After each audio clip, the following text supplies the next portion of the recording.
Tech Heads back at last. Here we are.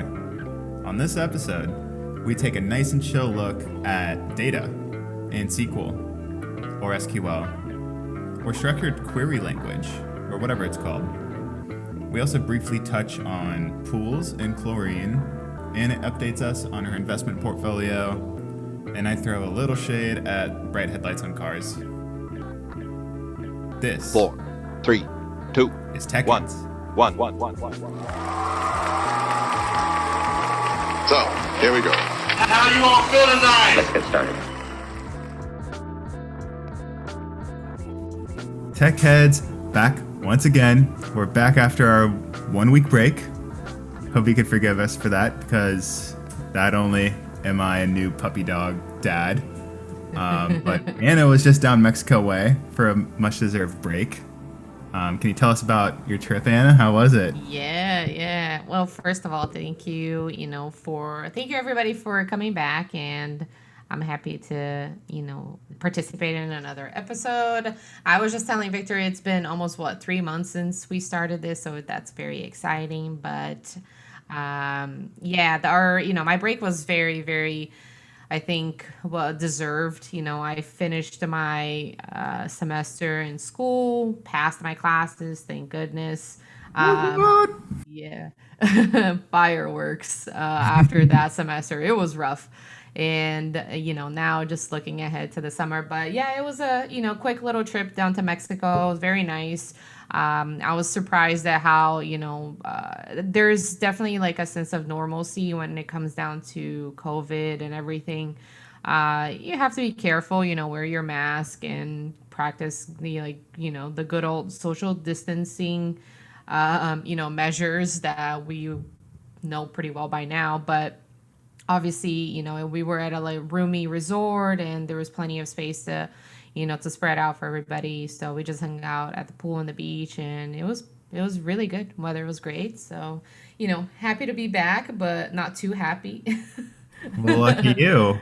While we're out here slaving away on the computer, just slaving, just dreaming of being on a beach somewhere. That'd be lovely. Yeah. It's so weird because since I'm from Florida, I always hated the idea of a vacation destination having a more like beach-centric vibe. I'd rather, vacation somewhere where there's like mountains and stuff. Right. But now that I don't live on the beach, now I want to go vacation to the beach, somewhere tropical like Mexico. It's funny how that works. And now I understand why people would actually vacation where I lived. And that was always like the thing people would say on Instagram when people would post pictures. They'd be like, I live where you vacation.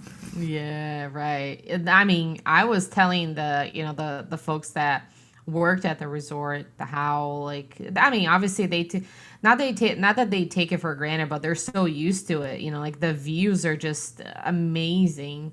The beach is so clean and nice. So I was just like, I wonder what it would be like to live here, but you really do get used to it, so that's why it's nice to go somewhere different and check it out and all that. But even though I do live in Florida and beach as well, like an hour and a half, 2 hours away, independent of whether you choose to go to the Gulf or if you want to go to the Atlantic, it was still nice to go somewhere where where it was a bit different, and it's nice to practice the good old Spanish to get some good food and, just kick back and not really have to worry about anything. Like having people serve you for days on end is very nice. Yeah.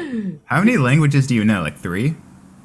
I would say 2.5, because I'm semi-proficient in Spanish. I can definitely hold my own. Like if I got lost, I would know exactly what to do to like ask for information and all that. But Portuguese is very close to Spanish, so yeah, definitely. I was mainly talking in Spanish, I think, for the time that I was there, only for really official stuff, like at the airport or like, if I had to ask about paperwork or whatever.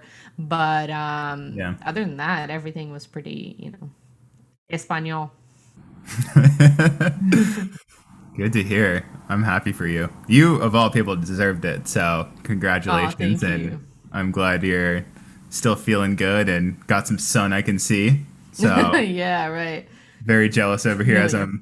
I'm the same like skin color as like an eggshell. So I'm definitely dying to get some sun soon. I know this summer's gonna be super fun though. We're gonna be hitting the beach with the dog soon and Oh, that's definitely lots awesome. of hiking and exploring. So it's gonna be lots of fun. I'm really excited for the Yeah. summer. Yeah, absolutely. You know what's really funny? I was even telling Sam that I read an article, one of the big newspapers, I don't know if it was the New York Times or, the Washington Post or whatever, that was saying that the industry or like the industry is anticipating a chlorine shortage because of like the demand for pools, and I don't know, like they're expecting everybody to be out doing something at a pool, I guess. And I was Wow. like, wow, that is insane. Isn't that crazy how I mean, it's something simple, but just running out of chlorine, like how is that even possible? Yeah. That reminds me of how like in the 70s in Southern California when like there was a big drought and that everybody had to empty their pools. And since Uh-huh. all the pools are empty and like people were just starting to skateboard, they were looking for new things to skateboard and stuff, and they wanted it to be as similar to surfing as possible. So they decided to skate empty pools, and that's how vert skating started. Really? Yeah, and Oh, that just wow. reminds me of that. I think that's interesting. That is. It's crazy how things work out. Yeah, and now people build empty pools just to skate. They don't Yeah, even put right. water in it. I know, right? That's what I would do. I think I that was one thing that, got me thinking after I read that, that article, was when I was flying back from Mexico and looking down on the plane, I was just like not counting, but like I saw how many houses have pools down here, and it makes sense, like if you can afford to, and you're gonna like you like to have that because it's a luxury. But in Florida, it makes sense despite the rain that we get. It's always hot that you can probably swim every day of the year, I think. Hmm. So, but yeah, it was very cool to see, like from up above, like all the the houses that have pools. It was a lot. Basically, more than every other house. Sorry, I'm still hung up on the idea of somebody like the Washington Post dedicating a whole article to a chlorine shortage. I think that's so I know. dumb. Like, write Yeah, about it definitely anything caught else. my attention though, because I was like, "Oh, hey, look at that!" I would like to see I think I don't know, the psychology behind that, like what Right. the economic reason behind that, like why would it be a shortage? Like what the hell is happening? Exactly. But another thing that is also in like shortage are used cars. Apparently, like, if you go to a dealership now and you offer to sell your used car, they're paying some serious bucks for it because there aren't a Really? lot of, I guess, used cars for people to buy. And the, new car supply chain is all delayed because of everything that happened last year. And, automakers were probably way behind, their, I think, deliveries or whatever because of everything that stopped. I mean, I'm sure that, Mm. the manufacturing plants were shut down at some point during lockdowns and everything. So, I just read this article, not a post on Reddit of this guy that said that he got the price from for his Subaru in CarMax at the end of last year, and like now he checked it again April of this year, and within 6 months it went up like 5 grand, even though he drove the car an additional 2,000 miles. So they were giving Whoa. him more money, yeah, for the car. And I thought that was interesting too. I'm gonna have to look into that because I got my car at the beginning of the pandemic, brand Yeah. new. I'm gonna have to look into that. See, maybe I can do a little upgrade. Yeah, right. I was thinking the same because my car is still a lease, but I think I have 1 year left, and I'm sure if I walk into a dealership right now, they can make something work. I don't know if it's gonna Yeah. be of advantage for me to get another car, but Yeah, apparently, pre-owned cars are a hot commodity right now. Who would Oh, have thought? In an American economy, I never thought the day would come. right. Well, here in Portland, Subarus are like, the number one car, and that's what I drive. I got it in Florida, and Yeah. little did I know, I got the most popular car here. So who knows? Maybe it's also in high demand as well. I don't know. Yeah. Maybe Yeah. get the more souped up version of my car, Right. which I'm assuming is like mid grade. I don't know. I definitely don't have like the nicest one, but it is brand new and it's really really great. It drives itself and stuff. It's awesome. But Yeah. I've definitely seen a few nicer ones out here that are like lifted and they have like the white neon lights and stuff, which I hate, by the way. I hate those people. Those suck. They can go to hell. I hate them. Oh my God. Yeah, I've seen a lot of Jeeps down in Orlando now. Quite a lot. And I can tell that these people probably put in so much money, or it's just like a custom Jeep. I saw a Jeep meetup the other day and it was a lot of cars. I had never seen that many. Or it was Jeep Week recently in Daytona, so that might have bled into it. Yeah. Oh, okay, okay, yeah. And I see, like every other place we go, we see a couple, and tons of trucks, like pickup trucks, So I don't know. I think that like some kind of like, utility car, slash or like SUV or crossover is like the type of car that, the average American likes now. I'm not sure. But I would definitely like to upgrade to something a bit bigger because I drive a Corolla. It's great on the mileage, but it's not the most spacious car. So we'll see. Anna wants to be a truck girl. Yeah, yeah. I mean, it's just nice the thought of having so much room. You can just like throw shit in the back and just have some fun. Take your like paddleboard, beach chairs, or whatever. Yeah, because you guys like to go to the lake and paddleboard and stuff with Augie, so that would make Yeah, sense for sure. right. Yeah. It's just the gas and the maintenance that I wouldn't be too happy about. Well, you're also going to be the friend who always helps somebody move if you have Oh, a truck. that, yeah. Mm-mm. No. So if you're not into that, maybe don't get a truck. Or if you get a truck, don't tell anybody. Yeah, right. I'll probably Keep your just keep my Corolla. Corolla. Yeah, drive it to the ground and then eventually get a new car. I don't know. It'll Yeah. probably last like until 200K or even longer, if I take good care of it, I'm sure. Yeah. Well, without an awkward transition into what we're talking about today, I guess we can get into today's topic, right? Let's do it. Well, what are we talking about today? Data. Data. Oh, I don't have my bomb sound. I was doing a pause. It's data,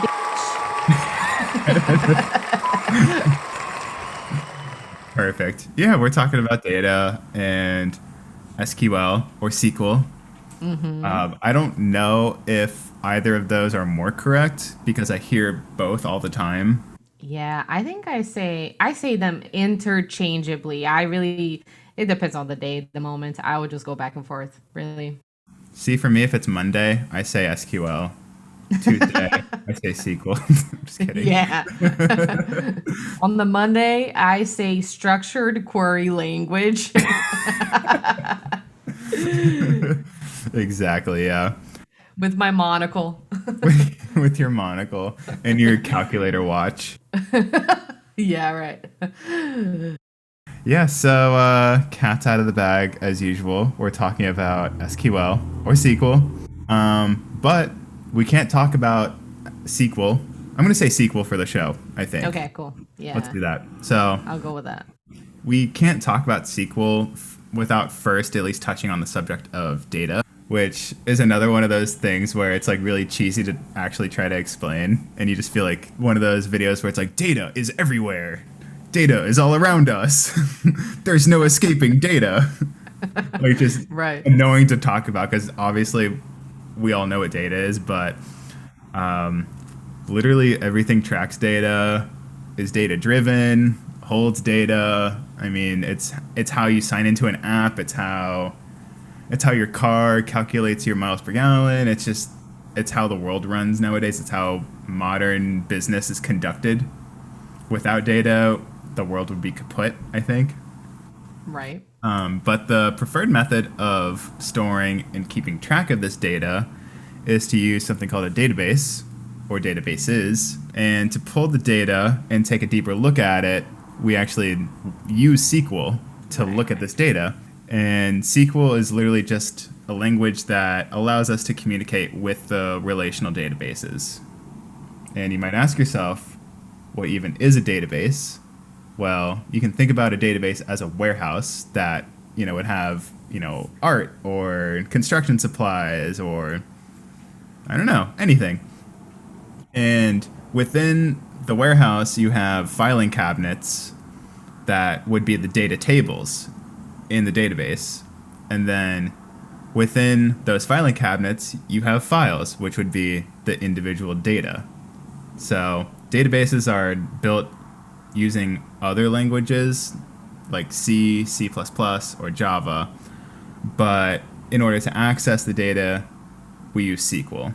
And, one way to actually access this data could be a much harder way, which would be to build a whole app to create and read and edit and delete all of this data, which is such a huge pain. But luckily, we do have this language, SQL, that is dedicated to making the communication with databases that much easier. And a quick side note, I guess, before we get deeper into databases, but we're only talking about relational databases because that's what SQL works with. And relational databases sound complex, but they're not. Literally all they are. They're databases that are organized with rows and columns, or tabular, I guess you could say, just like Excel. And that is like the basics of what we're about to go over. Yeah. Anything else to add on that, Anna? No, I think you covered pretty much everything that I had, for my notes as well. I think, like you said, in the beginning, data is like such a broad term, but if you really stop and think about like which are the biggest companies in the world, those are the data harnessing companies like Facebook and Google and Amazon. Like they're worth billions or trillions at this point. Apple, because of the amount of data that Never heard of them. Yeah, what the hell? Definitely out of the Forbes 1000. Those companies, they store, they collect and store and make sense of the data that they, collect primarily through their like services or devices and all of that. So it's, it just shows like how the true value of data is, I don't know, I think being able to establish, like human behavior and like selling, because that's what these companies do. They sell you something because they understand what people want, even if they don't really explicitly tell you. Like by interacting with an app, you give so much away, and that is translated into data, into ones and zeros, and then eventually that's going to end up into a database. And the people who are responsible for the data interpretation and transformation translate that into business decisions, and then you see these businesses growing more and more exponentially because of the data that they collected that you gave them.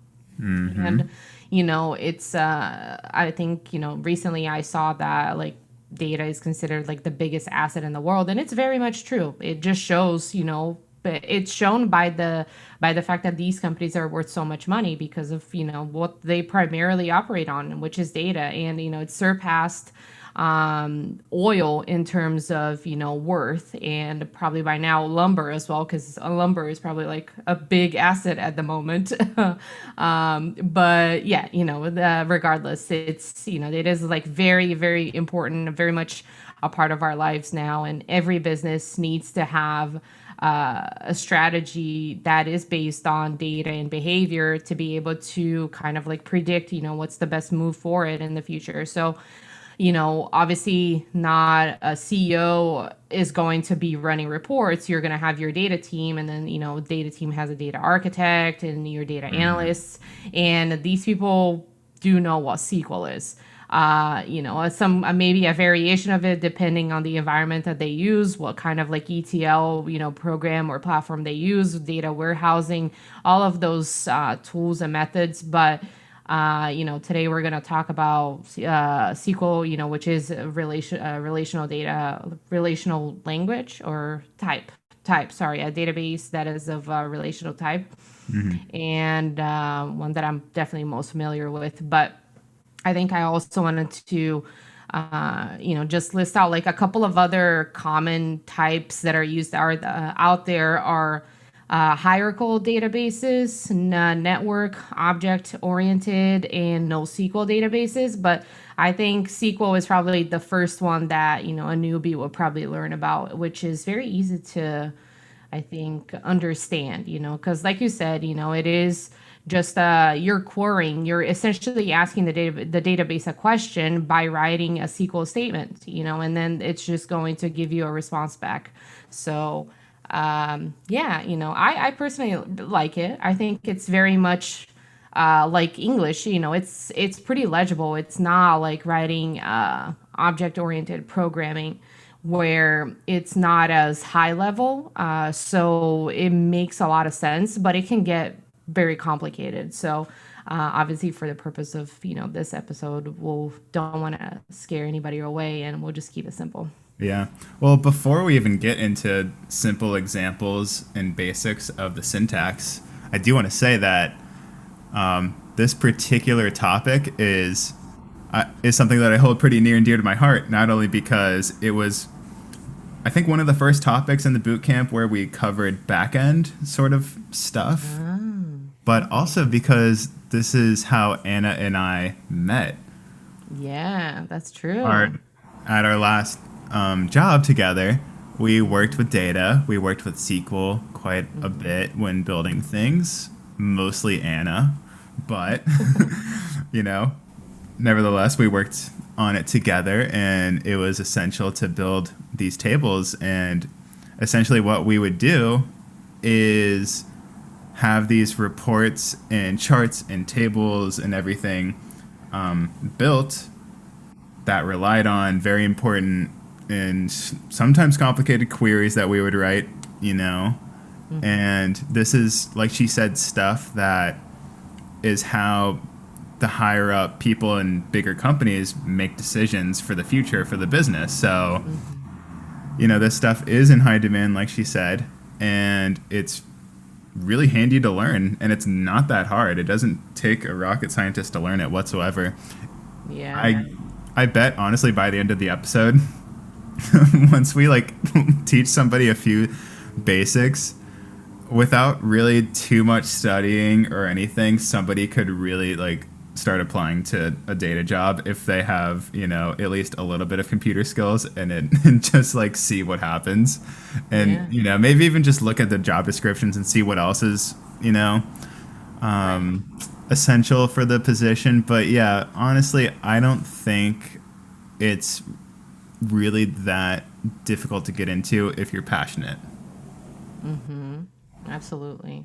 Yeah. Yeah, because you can really start, with the basics, and we'll get into it in the example. But I personally, like you said, I definitely touched on it during the boot camp. It was a part of our curriculum, probably during the intro to backend. But I think when I first got my job out of the boot camp, it was something that I didn't feel all that comfortable with. And it was very much part of that job, So obviously I was eased into it. And by looking at what was already built, I was able to, kind of start teaching myself or replicating it, because, most of the time when you are, at an entry level developer position of any sort, you're just managing legacy code projects. Rarely is a junior going to be handed a brand new project, and that was what happened to me. But I think that that's to an advantage because you kind of get to see how things were done before, and you can look for ways to optimize it once you understand it well enough. So that's when, like Victor and I started working together. We definitely found like you implemented Python into things that we might have had to do with, other ways, or even with SQL, so there's like tons of ways to do things when you're working with development. But just in regards to SQL and what we did, even up until like the last months, at the job that we were working together, I was still trying to figure out ways to use what I already knew, but try to keep it like even more clear and concise, instead of like having to build queries on queries on queries and have all those layers, and creating the more stops you have along the way in a process, the more possibility, or like the more room for error there is, because things break. It is a fact. In tech, things will break, and it was cool that I was still trying to think of how else we could make it better, and but also make it easier to like hand it over to someone else that would maybe be starting out, as a new employee, and would have to read that. So didn't seem too confusing. And but yeah, also add like an element of experience to it, because after a couple of years you should probably try to find a better way to do things, not when you were like in your first week or first month or whatever. But yeah, I mean, it was pretty much by kind of like learn it by doing, really, on the job training with SQL for me. Agreed. And clean code is happy code. So Absolutely. It just helps everybody out, makes it easier for somebody to learn, like you said, if they're learning on the spot or whatever. Yeah. And really the goal, I think, for most things that we write is that somebody should just look at it who didn't write it and be able to understand it pretty quickly, without having to have a pretty lengthy description about how it works and stuff. So, yeah. But with that being said, why don't we go to some basics, just for people who don't know, just give them a few examples of how somebody would write very specific commands, because with previous topics I was a little afraid of doing that, just because I was honestly just, I didn't think anybody would really like to hear it. But I think even the everyday listener, once I do read these commands, they might be like, whoa, that's it? That's all you do? So that's the goal with this, at least. So for one example, let's say you have a list of employees in a table, so you have like John, Sally, Bill, Joe, everybody. And then somebody says, hey, can you just print me a list of everybody who works at the company? Just the names, nothing else that's in the table. I don't need to know how much money they make. I don't need their position. I just need their names. So an example of a command that you would do to do this would be select name from master employee table. And, the table name, I just came up with master employee table. But essentially the structure is select column name. In this case, it's the name of the employee from, and then table name. And that's all you need to get everybody who works at this company. And then in another situation, if we want to return all employees making more than a specific amount, like, I don't know, 85,000, all you'd have to do is type something like select name from employee table, or what did I say before, master employee table? Select name from master employee table where salary is greater than the number, like 85,000. Yeah. Sometimes to solve a problem, you need to access data from multiple tables at once, and that's where a left join command would come in handy. And this is just where you combine different tables based on a shared column between the tables. So, for example, if you wanted a table to show both the employee's salary and height in a single table, you might type something like select name, comma salary from master employee table, left join, employee height table. If you have a table just for the employees' heights for some reason, I don't know why you would. But let's, for example's sake, let's just say that left join employee height table using name. And that just means that you're joining based on the name column that they both share and just displaying next to that column the salary and the height of the employee. And that's it. And that's really handy for statisticians, data analysts, data scientists, because sometimes if you're given like a unique problem that somebody wants to solve, or somebody in business management is trying to make some changes or whatever, they want to see some modeling for all their different outcomes that they've thought of. You have to think of everything, and sometimes that does involve taking data from totally different tables, but you have to find some commonality between them. So the left join is very, very powerful. Perfect. Yeah, those the examples that you had were the ones that I had. I think to I elaborate a little more on like the structure of relational databases.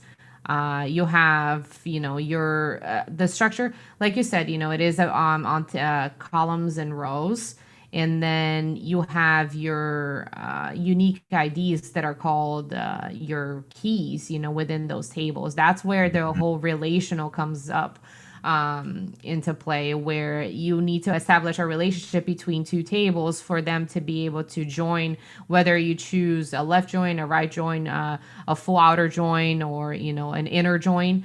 You need to have some kind of commonality between those two tables. And when you have those, when you have that unique ID, let's say, like you said, you have your master employee table with, let's say, an employee ID, and then the employee height table also has an employee ID. That's the common factor between the two tables. And so that key would be essentially a primary key. Everything else that they don't have in common are called foreign keys. And if you, with the master employee table, if someone came up to you, a business analyst wanted a full dump of that database, because they want to see all of the employee details, everything that you had in that database, you can do something as simple as select the star symbol from master employee table, and there you go. That's all you need. That's how quick and easy it is to get all of the columns from the the table that you're the table that you're using, really. And then like you said, it can get, if you're trying to filter it out even more, then you can be specific about the columns that you're looking for. If you're trying to add an even like a where clause, where you're looking for kind of like a salary threshold or any other kind of variable, and or if you just want a selection of columns instead of all of them, then you can start to get more specific. So there's a lot that you can do, but yeah, I mean, it reads pretty clearly, because you're just selecting which column that you're trying to query, and then you have to specify the table name, and then any other clauses that are essentially, the way I see it, they're just filters, so yeah, that's pretty much it. Yeah, that's the best way to look at it. And for my examples, I wasn't using unique identifier or anything, but for all of you who are thinking about starting your own database as soon as you're done listening, because I know there's plenty of you, because this is riveting information, I recommend using unique identifiers versus a name, because there's so many situations where like you could have duplicate names but then totally different data across the board for everything else. So just a little thing I just thought of right now. But yeah, as you said, syntax is very simple.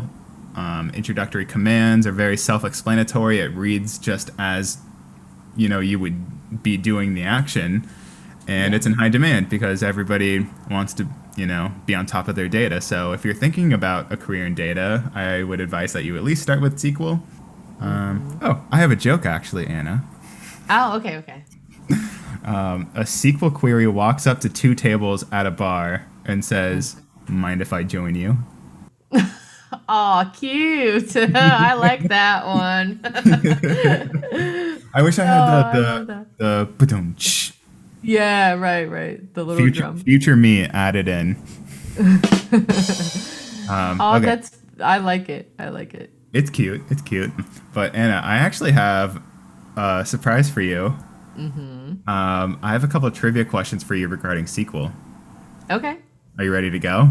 Shoot. Let's go for it. All right. So,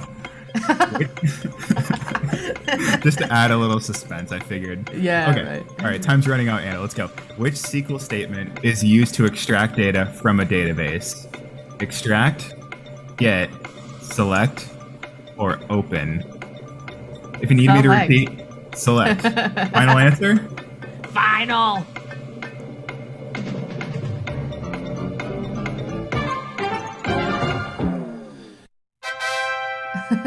That's correct. You got it right. All right. Next question. Oops. Already got it wrong. You already got. I'll move on to the next question because you already got it wrong. So let's do that. Okay. It's funny. You actually said this earlier, so hopefully your memory's good. What symbol would you use to select all columns from a table? The star symbol. Oh, you don't even want to hear the options. You're ready to lock in.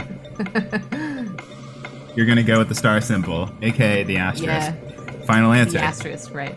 Final. That's also correct. 2 for 2. Well, actually, no, 2 for 3. You got the second one wrong that I didn't even Oh, know. right. Yeah, yeah, yeah. So, you're still doing pretty good, though. Score's looking pretty good.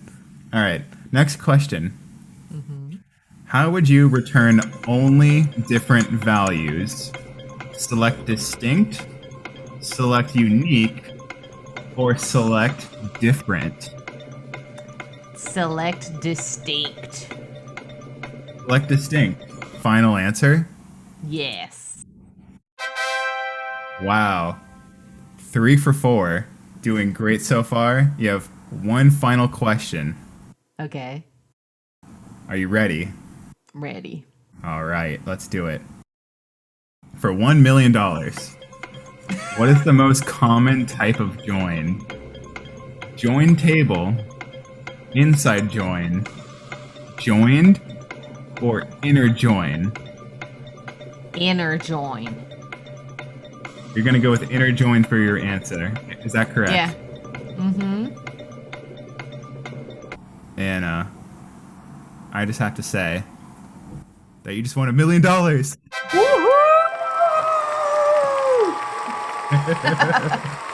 Congratulations, Send it to me in Bitcoin.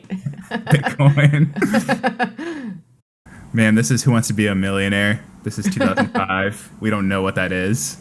Yeah, right. That was really cool. I love the sound effects. Oh, of course. Lots of setup for the show. It takes Yeah. a whole team to get this together. I definitely don't do it 20 minutes before we start recording. It's very well prepped. We're always on top of everything. No, I love that. Yep. Great. Well, with that being said, do you have anything else to add as far as data in SQL goes? No, I think, trying to keep it simple and like short and sweet, really.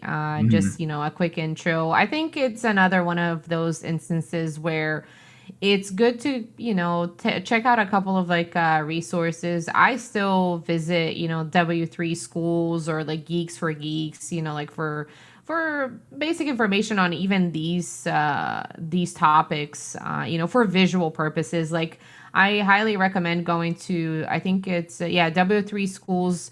Under SQL joins, they have, the images, like the illustration of what each join actually does. So it's a good, it helps you understand what what the tables are doing in relationship to each other. So I would recommend that and just give it a try. I mean, try write some SQL, and see what you get. Yeah. I recommend to actually if you are gonna actually go ahead and start learning it and stuff, I recommend looking up. You can find this anywhere on the internet. I'm not sure exactly what you would find, but you can find an example database of just some random data. It Right. might like for when we were in the boot camp, we were given I think like the top 1,000 songs of all time, stuff like that to Uh-huh. work with, so we can actually practice writing SQL and modeling and connecting it with the JavaScript that we were writing and Mhm. using ports, all that stuff. So we had fake databases that if anything bad were to happen, nobody would get hurt. So Yeah. I recommend, Right. getting some sort of dummy database Hmm. and yeah, like Anna said, getting started practicing and whatnot. And personally, I recommend using MySQL Workbench, which is what we used in the boot camp. I think, I don't know Yeah. about you, but that's what we used for learning how to work with databases. It's free, it's easy. It's a really easy to use environment for writing SQL. That's just what it is. Yeah. Yeah. You can design and model databases. There's also tons of resources on it because it's been around for a long time. So if you do Hmm. have a problem, you're going to have plenty of people there to answer your question. Like, oh, how come this isn't connecting with this file, or like what happened to all my data? Stuff like that. It's going to be pretty simple to find if you preface it with MySQL Workbench, if that's what you're working with. Do you want to get into personal recommendations? Because I don't want to recommend my SQL Workbench for fun. Yeah, no, I think to add to like to what you said, we used Workbench as well Oh for the yeah, yeah, boot yeah. camp and that. So that's probably like the one thing that, I've been most familiar with. It's easy. I've Yeah, yeah, very. So I think that as an intro, program, that's probably a good one. I don't know, like what the or like if there has been a switch to like different to a different like program of choice or whatever, but for a newbie I think that's very suitable. So Yeah. look into tutorials for that. But as a personal recommendation, I have a new thing. I got something last week. What? God bless Amazon Prime, because I ordered it one day and got it on the next. And okay, so I was trying to make some room on my desk because I have, my personal laptop, my work laptop, and my iPad, and I didn't know what to do with them, and I didn't want to like stack one on top of each other. So I was always like, I ended up like spreading it out over my desk, and it was just like eating up space. I could put stuff on top of it, but I was like, I want a way to organize it. And then I remember that a long time ago, I looked into the vertical stands, for computers, where it's kind of like a little book, like kind of like a book, what's it called? The bookends, Yeah. for electronics, but it's sort of a dock. So it holds your laptop like upright. And yeah, I got one and I love it. Mm-hmm. It fits my two laptops and it's adjustable. So depending on like how thick your device is, you can adjust it so it fits properly and it's not, like too roomy. And it also has a slot for my iPad. So I keep everything upright, like the two laptops, my MacBook, and my Dell laptop, and my iPad, all, like straight up on the little dock, and I just love it. It's so legit. Wow. It was super cheap too, and I got it in one day. Thanks, Prime. Sponsor us. Sponsor us. I love that. I'm Yeah. probably gonna have to get something like that because I have three laptops that I interchange multiple times per day, and they're stacked on top of one another, looking so sketchy and dumb. So I'll I'm send you glad you the brought that up. link. Send me the link. Yeah, Yeah, I'm gonna for obviously put sure. it down below. As for my recommendation, it's another desk item that you could have. Simply, I'm just recommending you get a phone stand because I got one just because of Dylan's company. It's some no-name brand. I really have no idea, but it's great. And it doesn't fit her phone because she has a pop socket. So if you have a pop socket, maybe don't get one. But Ah, okay. it looks like this, Oh, Anna. cool. And I just pop it in right here, and it's great. And when I, Ooh. FaceTime people, I don't have to use my hands, or I can keep an eye on whatever is going on while I'm working, and super handy. I love it. Yeah, I don't have a specific one to recommend though, so just go find one. I'll find like the cheapest one on Amazon and link it, I guess. I think a while back I got one of those wireless chargers, and one of those is a stand. But unfortunately, I mean, I think I came across it the other day, so I actually need to bring it out and just use it as a stand, not a charger, because I have the magnet glued to the back of my phone to use it on the car, and if you have a magnet, it won't charge because of Oh, like circuit or whatever it is, like it's a metal. So it doesn't work. It won't charge. I have to take it out of my case if I wanted to charge on the thing. But I can still use it as a stand. And yeah, that totally reminded me. I've had something and I was going to buy a new one and I can just recycle that. So thank you for the tip. I'm glad we could help each other out. Yeah, just like you did for the iPad, with Oh yeah. monitoring the stonks. Oh my gosh! Speaking of that, I have a funny story to tell you. So, I got a call from. I use TD Ameritrade as my brokerage account, right? Like for trading and stuff. So I got a call from TD Ameritrade like last week, and they said, "Oh, so you have a margin call risk or something or other that's due today on your account. So please give us a call." And I was like, "Shit, this sounds legit. What the hell? How I much don't is even this know what that gonna cost?" means. I don't even know what it means still. So yeah, I mean, I just called and I was like, "Oh my goodness gracious." I had a lot of money in the account and I cashed out because I didn't want to buy anything else. And like what's the point? Didn't want to have just, liquid cash in the account for if I wasn't going to mess with it. So I just cashed out and then got the call, got the voicemail. And obviously, with iPhones, they transcribe the voicemail and then send you a text message, right? So you can see kind of like with the transcript from that voicemail. And I started reading it and I was like, "Oh shit, this sounds legit." Excuse my English there, but bleep me out. I was like, "Oh my god, I can't go back to work like that." That freaked me out, And I was at a stopping point. It wasn't a busy time of the day, so I just called the guy right back, or the 1-800 number. Talk to the person. Very nice guy. Probably deals with people like me all the time because of stonks. That people just go in and buy all these shares and options and all this stuff, and then don't know anything about the stock market, aka me. So he was very nice. And I was like, "So basically, how do I deal with this?" He's like, "Oh, because of this margin call," explain everything. And I was like, "Okay, how much do I have to deposit?" He's like, "Go ahead and deposit $135 and whatever, and that will take care of the problem that you're gonna have." Because obviously, I had until the end of that day to deal with the margin call deadline. And I don't know what the consequences are if you don't have the money to cover that in your account, but I obviously didn't want to find out, so I just transferred some money back in, and then I logged it back into my account and I saw like what he was talking about.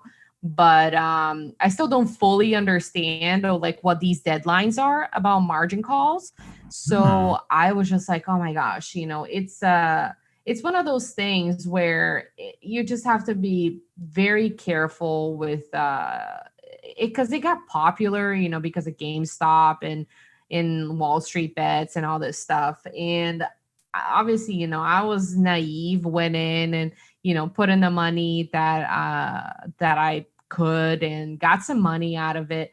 But you don't really think that you have to deal with other things after that. You think it's just like you put in your money, you buy stocks, and then you get money out.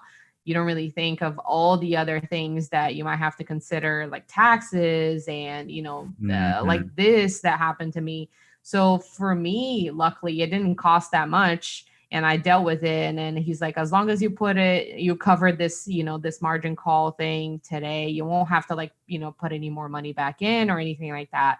Um, these things happen, I guess, when you do cash out, of your shares or options or whatever. Yeah. And I was, yeah, but, I freaked out until I found out that it was something kind of like easy to deal with. But, can you imagine like if it was like, oh, you gotta, transfer $15,000 into your account, otherwise I would be like shit my pants. Jeez. But yeah, that was an interesting encounter. Very nice guy though, so thumbs up to that. Shout out to Ameritrade. Yeah, right. I figured it would have something to do with like day trading and stuff because I'm pretty sure you have to have like a minimum amount that you're trading Yeah. or something, or I don't know. I have no idea. Right. Yeah, from what I've read, like you have to have like if you want to be a day trader where you buy the stock and you sell within the same, trading day, you have to have your account listed as a day trading account. Hmm. And I don't know, like you might have to have a broker license for that. So obviously, whenever I bought something, I held on to it for a while, and then eventually I just cashed out of it, and then I have to deal with that. But that's why I like Coinbase for, Hmm. I don't really, it's not that hard to buy and sell crypto yet until the government tries to intervene. We'll see what happens. But Hmm. go ETH, Ethereum to the moon. Are you all in on Ethereum at this point? Are you more Yes. confident on them? Yeah. Absolutely. I mean, I've read like a couple of, pieces of, people that are involved with like crypto, and how there's some mixed, feelings about Ethereum in comparison to Bitcoin. But I think that the philosophy is different, it is cryptocurrency, but ultimately altcoins are all different. And yeah, you have the OG, Bitcoin, and how it works. But I think that, there are areas where Ethereum makes up for where Bitcoin lacks. And we're seeing the spike now, similar, I think, to like 2017 with Yeah. with Bitcoin. I mean, Ethereum hit 4 grand today. Like that is insane. Hmm. It was $1,500 2 or 3 weeks ago. And that was a dip because of the whole Turkey thing. But I think it's a big year for Ethereum. I really do. So I'm holding on for dear life, dear to my heart, like right here. I sleep with it. I snuggle it every night. Nice. But yeah, no, it's pretty exciting. I have to say, it's cool to like log in and see your portfolio growing every day. Yeah. Man, maybe I should move some things around. I would. Why not? It's when I found out, Sam was telling me that Papa Musk was going to be hosting SNL tonight, so I went in and I bought $100 worth of Doge, and if anything, I'm probably going to end up losing money. But Hmm. I just did it for shits and giggles, really. So How do you feel about him hosting? I don't understand it. I told her, I was like, I used to see Elon Musk in a different light. I thought, not that I always thought him as like the corporate kind, but I thought he was like a business guy and innovator. And now I see him like hosting this. I don't understand what that's about, really. I can't put my finger on it. I don't think I like it. I don't think it makes sense because like Yeah. didn't he do something a bit ago where like he made like a fake onion news sort of thing where like they were basically just like Um, total opposite vibe of SNL, just like making fun of that sort of uh-huh. rhetoric and stuff. I don't know. So Okay. it's interesting that they would even do that. But I think from my understanding that they're like SNL has said like, oh, like if you don't want to be in the skits, like the people, who are usually in them, they're like, if you don't agree with Elon being involved in like, whatever, you don't have to. So I'm pretty sure they're like Okay. pretty open to that. But Right. yeah, it is weird. I'm probably not gonna watch it. I'll probably see what happens on YouTube eventually. Yeah, right, like highlights or whatever. Yeah. Yeah, I was really surprised, to be honest. Not that I think he seems like an approachable guy, like he's very engaged on social media and everything. He's entitled to like his opinion, obviously, but I don't really understand what SNL has to do with anything. Exposure, he's got tons of that already. One of the richest guys in the world. Like you said, I don't really understand the purpose. So is there even a purpose? Like, I mean, he could be doing it because he's Elon Musk, but I don't know. To me it is very, very odd. It's it's not unfair to me just because like if you had any other CEO, you would be like, "Oh, this is so bogus, like you're just giving the company free exposure, blah blah blah." But yeah, at this point it's like nobody cares cuz like everybody knows about it already and everybody knows about Papa Musk anyway. But I don't know, Right. it's interesting. I don't know how I feel about him as a person entirely. I mean, I'm impressed by everything he's done for sure, no doubt. But I Yeah, don't know. no, that is true. I just, I don't know. I think I mean, I still have, like a good impression of, like you said, all of his achievements and Yeah. everything. I just hope that he doesn't end up becoming like somewhat of a joke, on social media and like, I don't know, the entertainment industry just because of I don't like trying to draw attention to his company. I don't know. Honestly, I don't even know if I really have like, an opinion on this. I thought it was weird, but Yeah. I just bought like, a little bit of Dogecoin to see I what was mean, going to why happen. not? Go for it. Some people have made money, but the ones that probably made money on it got in super early when it was worth less than a cent. Yeah, So for sure. it's definitely a meme coin. There's no liquidity to it. It's not really worth anything. It's just speculation. So I feel like Elon himself is like a meme at this point. Like the name, yeah, like his name is already a product just as much as Tesla is to me. So it's all weird, interesting stuff. It's a weird time to be alive to me.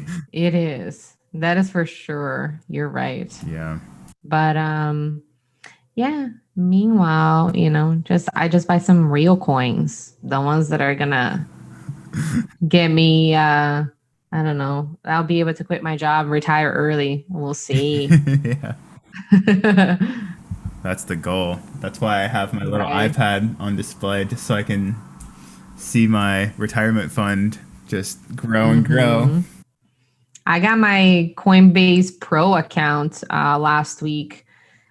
So apparently, with like Coinbase Pro, you don't pay as much fees in comparison to the regular Coinbase. But and you can transfer like coins, from other wallets into Coinbase Pro. So yeah, I ended up getting one of those accounts and Hmm. I definitely once I finish school, or even like during the summer, if I have like the will or like the time, to do a little Coinbase API project, I'd be happy to talk about it. Let's let's put a pin in that. That would be amazing. Yeah, that'd be cool, right? Let's do I've it. been doing a lot of stuff with there was another thing. I've been doing a lot of stuff with Python at work, and I even used a little Twilio text messaging thing What? to test it out. It wasn't really for work, but I think I might be able to plug this to my boss if I can find like a good use for it. Yeah. And I just, went through like their tutorial and let me tell you, it was so hard to get it working on Windows because I don't think I had npm installed. I didn't have Node Oh, installed. starting So I had to fresh. go through Yeah. all of that fresh install and everything. And then well, eventually I finally, got the program to run and to send myself a text message with the Twilio API. So that was cool. Wow. That must have felt good. Mhm. Oh, it did. When it came through, I was jumping up and down. Amazing. Well, Yeah. this has been an amazing episode. Woo. We are probably back for good. No more breaks coming up as far as I know, unless something changes. I don't plan on going Mhm. to Ireland or anything, Nothing crazy. No, The dog same. is being more chill, so should be good. We will just see you next week then, I guess, right? For El 13. 13, episode 13. Lucky number 13. Yeah. All right, guys. It's been a pleasure. I hope you guys take away something from this. Maybe we get some data scientists out of this episode. Who knows? Yeah. I mean, this subject was what kind of really got me hooked into all of this stuff, because for me, front end was never the most exciting thing. So it wasn't until I hit this stage in the development learning sort of process that I was like, whoa, this stuff is really cool, and like I can really see like the possibilities. But yeah, like I said, Yeah. I hope this really does something for somebody. And yeah, we will see you all in a week, and peace out. Bye.